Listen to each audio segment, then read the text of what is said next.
So here's a really good kind of evening routine to help you wind down at the end of the day. Helps your muscles kind of relax after sitting at a desk all day, or going to basically work from our neck all the way down to our feet. We're going to do mostly stuff on the back side, but some stuff on the front side as well. All you need for this is going to be like a lacrosse ball, tennis ball, something like that. I do like the lacrosse ball because it's a little bit grippy and quite hard. And then a foam roller, or if you're traveling, something like a Nalgene, which is what I got because I'm on the road right now. That's about all you need, so let's get into it.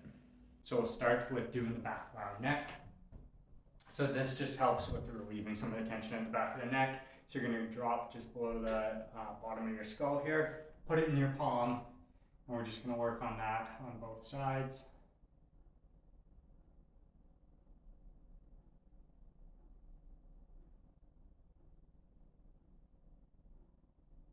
And you want to work at this for about 1 to 2 minutes on each side, just kind of working into wherever's most tender in that area. You can do little side to side nods, or you can come up and down wherever you find most pain kind of radiating. A lot of the times this one you'll feel locally, or you'll feel it come up over the top of the head into this sort of an area, even kind of behind the eye a little bit.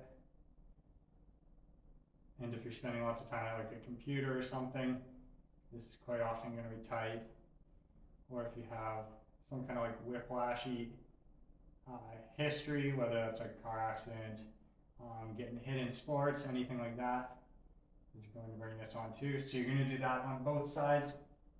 And then I like to just follow it up, simple neck cars. So basically just doing big circles with your neck, going both ways.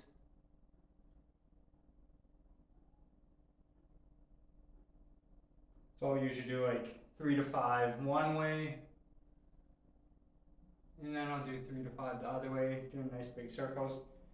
Big circles just gonna help your neck realize like, oh yeah, I do have all this range of motion, even if I didn't go through it all today, which is a big piece for our bodies, just to go through a full range of motion each and every day of every joint.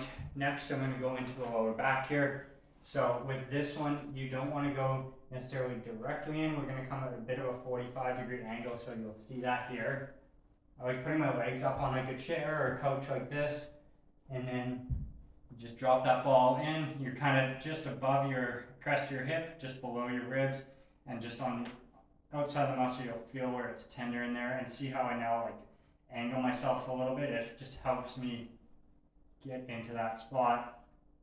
And again, you'll either feel this one just locally to where the ball is, or actually sometimes you feel it come through into this kind of region, just like the lower abdomen, almost groin area, that you feel like a uncomfortable feeling, I guess you could call it. And you're doing that on both sides, and again, 1 to 2 minutes on each side, especially once you find a tender spot. If you find it, you can just kind of keep going. After we do that one, we're going to come to kind of a wide stance here, and you're just going to tip over. And now that you kind of got into that muscle, you're going to release it, help lengthen it a little bit more. Now that you've kind of moved that tissue around with the ball, you can do obviously both sides there after you've done both with the ball. Another one I like is the basically same thing, but more movement. You're just kind of rotating through it like this. And I'll come up, and then I'll kind of hold here for a second, and then rotate all the way back around and through again like that. Next, we'll move to either the ball or the foam roller, depending on how tender you are through the glutes. But for myself, the ball works well. There's a lot of territory to cover here, but usually what I'll do, I'll just try and, instead of trying to work the entire glute in one session, I'll just try and find one particularly tight band of the glute or tender spots and work on those for the one day, and then move on to different ones the following day, because there always seems to be sore spots in there. So there's lots of territory to cover there through the whole glute, and you can even come down to like this glute crease where your hamstrings are coming up through here and meeting with your glute out here. You kind of get that crease here. You can get the ball right into there. And this is usually you drop the leg down flat, Just rotate even a little bit here, and you'll typically find it's a sore spot like I just found it there. That's pretty good. Once you find a spot too, you can just kind of work in little circles or back and forth into that area. So you kind of want to cover off the whole kind of glute area, find a couple particularly sore spots in there, then move down, kind of get that glute crease, the hamstring glute kind of mashing together there. And then what I'll do is I'll go right onto my side now and find some stuff kind of in the side of the hip versus more in the back. Now we're onto the side here.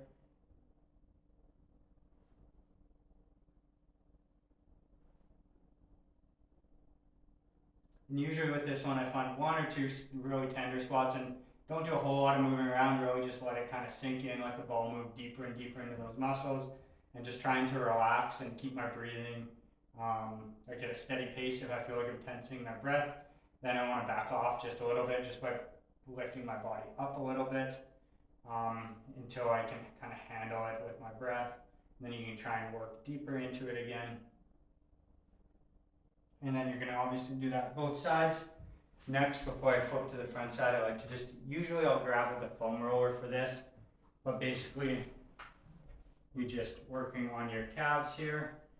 If you can only handle the tension of going over it with your leg like this, by all means do that, but nice slow pace through it all. And then if you find a spot that hurts more than others, for me that's going to probably be the upper part here. What you can do, actually today it's about here, is just hold that position and then move your ankle back and forth a little bit on that, and that's just making those muscles move while it's on that tender spot. You can also definitely roll in and out here. A lot of the times you'll find it's more tender on the outside or the inside than just flat right on the muscle belly. So you can work kind of any angle there. If you can handle that pressure, no problem. You can take your other leg, cross it over, and it just adds more weight to it. And you can put it on there. You can see now my butt's like down on the ground to handle that pressure. If that felt good, you could even lift up and get even more pressure on there. And that's how you're going to do your calves, is just like nice slow roll, like a wave almost of that pressure. And then when you find spots, just work into those. Next, you're going to go to your hip flexor, your TFL. So it's going to be kind of right in here. Well, kind of think of it as like almost 45 degrees off your body, and just a little bit below the top of your hip here. You'll find a spot in there for sure. You just kind of want to rotate all the way over here. Get this leg out for support and up on your elbows, and then you just find where that spot is for you.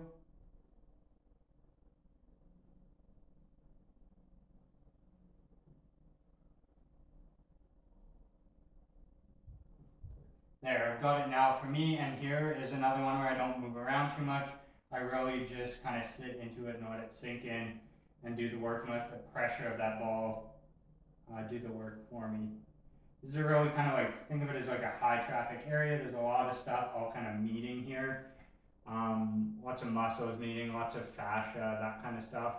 So this is a good spot to just kind of work into and let the ball really do its work there.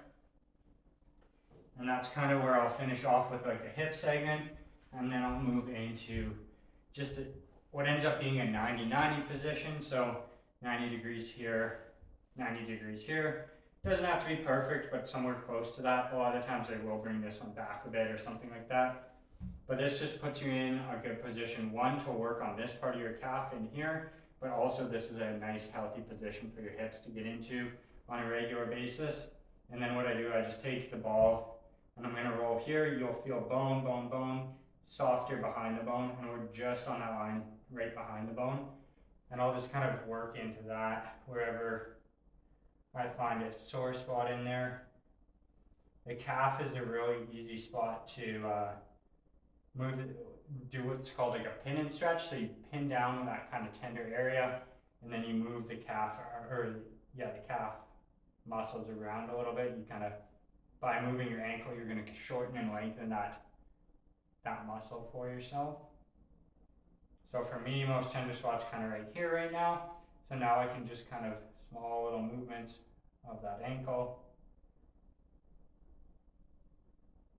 And oftentimes you will find, you'll notice that like bulky part of your calf here, and then your kind of Achilles coming up, bulky part of your calf, and kind of where those two meet, you get that kind of, if you were to flex it, that kind of crease line of your calf, right in there tends to be a sore spot. That's where you get what's called like a soleus trigger point, so kind of a knot in the muscle. So you have your gastroc, which is kind of overlying your soleus. There's two kind of layers of muscle, think of it as, and that right in here tends to be a really sore spot. If you have particular trouble with like your lower leg too, or the bottom of your foot, a lot of the times you can find really tender spots in here, even just like with your thumb to get really pinpointed in there. Like this radiates all the way down into like this part of my foot right now for me. And you can again move that leg a little bit. And then once you're done doing both sides of that, what we'll do to kind of finish up is just some light stretches that we're going to hold for a pretty long time here. So I like to start in just like a deep, almost like runner's lunge kind of move here. I'll usually let that back knee rest and then really focus on the hip, moving like this knee as far over the foot as I can before I start to lift my heel off. And then I'll rotate in and out of this, finding different spots that are most tender for me. And I'll also start moving back further and further and work all sorts of different angles of that hip, rotating it. And if you notice that your foot starts to come up a little bit like that, you can also just like pin that foot down. And it's like you're trying to look around to see what's on the far side of that knee. And then you can also collapse it in. There's really no right or wrong here. It's just trying to get that hip into as many little spots as you can and find what's most uncomfortable for you and kind of work into that area. So a lot of the times I'll get kind of right in here is where I can usually find a spot. And you'll do that on both sides. And then I like to also drop into a pigeon for a little while here. You can do this right on the ground or up on the couch. I'll show you that in a second. And you can stay up high or you can collapse down and relax into it as well. Both of these you're spending a couple minutes. And especially once I get to the pigeon and the couch stretch, which I'll show you in a second here, is where I like to just kind of really start that like down regulating kind of breathing almost, where you're just really trying to relax, nice long exhales, and not pushing your body too hard, and just spending a couple minutes there. If you want to do an elevated version of the pigeon, you simply just put your leg up there, and you're now into that elevated. So if you have trouble getting into it on the ground, this is a good alternative. Or you can also tuck a little pillow under your hip down there, and then from here, I can obviously bend over into that to get a deeper stretch. And then we'll finish up with the couch stretch, which is essentially this right here. You'll oftentimes be starting down a bit lower than this, and then you'll come up into it. If you can only get to here and you have a good stretch, just hang out here. If you can get up to here, that's a good resting position again too to get into. And then ideally you want to get all the way up to here and being able to hold that and be able to squeeze your glute while you're up here. Or if that means you're just here and you're squeezing your glute and you feel a big pull through the quad, that's good too. And you can start to play with it a bit too. If you get comfortable in a position, you can rotate. When I rotate this way, I feel more of a pull through here. When I rotate this way, I can start to get it on the inside. So just move it around, find where you get the most tension.